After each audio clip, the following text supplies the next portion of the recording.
Hi, everyone, and welcome back to another episode of Office Hours with Jess.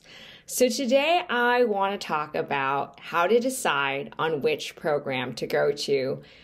So we've hit that time of year. You all have been working so hard, and this is the special time where you start to hear back and see all that hard work come into play, and you're receiving those acceptances from multiple programs, and you're probably sitting there now wondering, okay, I have too many options now. Where do I go? And it's a good problem to have, even though it can be quite stressful, and you feel like, that one decision is going to, make or break your entire life and experience. But what I do have to say before I go into my advice and tips on this is that no matter where you end up going, wherever you end up choosing, it is going to be a great place for you, and you're going to have a great experience no matter what. But I'm here to tell you a few things that you might want to consider to help try to guide you to make that decision. So I have three key things that you probably want to focus on or think about as you're considering your programs. First one being funding. This is what everyone always talks about, always thinks about, whether it's a master's program and you're considering, merit scholarships, need-based scholarships, different funding options, or you're a PhD student or a doctoral student and you've gotten a certain funding package and a stipend package.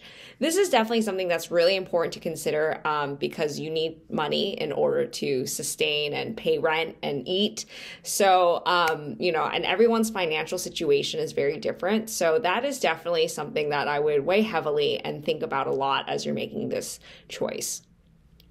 Second thing is the mentorship that you are going to receive, because I think that at the end of the day, like the relationships, the networks, the mentors that you're going to be able to have to guide you to that next step of your life at this institution is so key.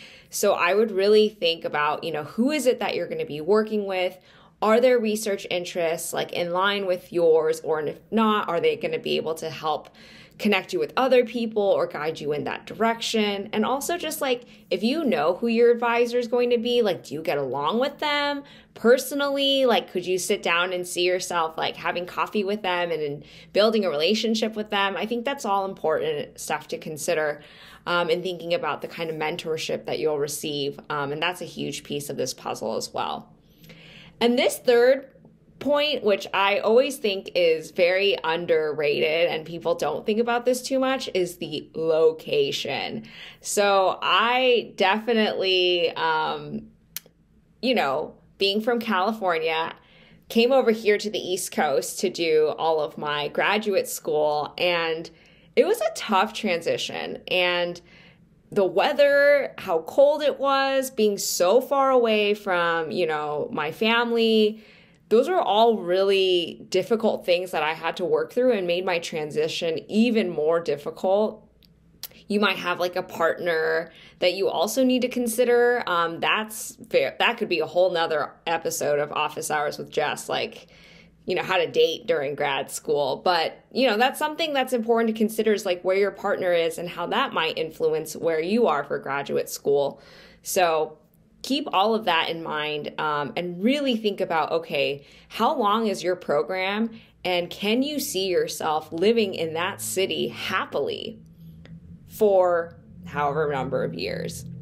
So my tips for sort of getting more clarity on some of these three key things would be to visit the program or visit the school, obviously, if you're able to. If it's too far away or you're not able to make an in-person physical trip out, I would schedule as many phone calls as you can, not just with professors and mentors, but also just like current students, and get their unfiltered stories and narratives and reflections on their experience in the program to help you guide yourself in your decision. And then beyond all of this, I just want to remind you all that there are some intangible things to consider as well that I always tell people. With one very important thing being that you want to have fun while you're in graduate school, whether it's a master's program or a doctoral program. So keep that in mind too. Whatever sense of community that you feel like you're getting as you're getting to meet other students, other people in your cohort. How big is your cohort?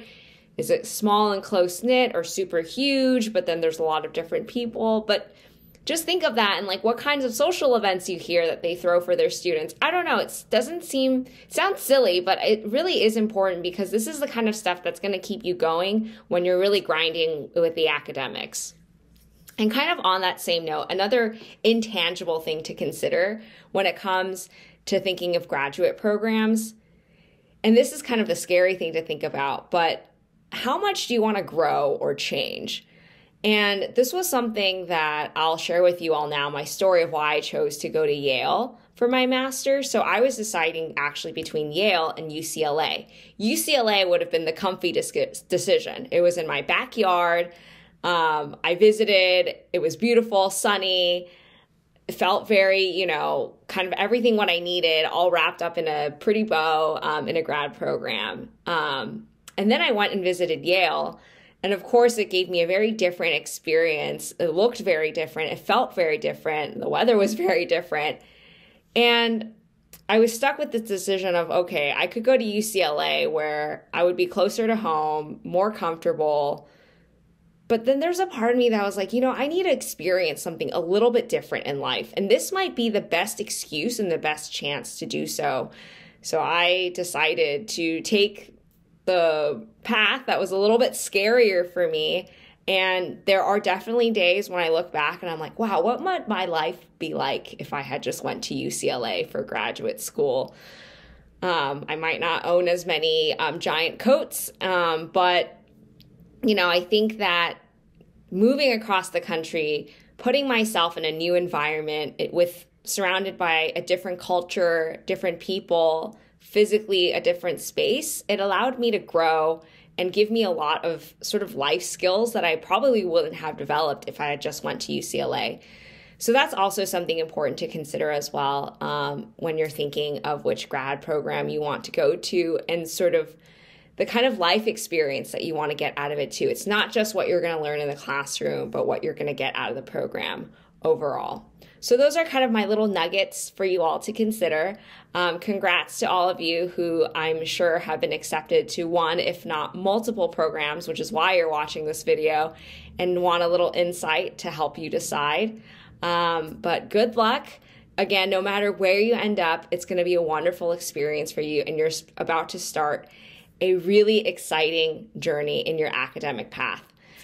So thank you. Don't forget to like and subscribe, and I'll see you on another episode of Office Hours with Jess. Thank you.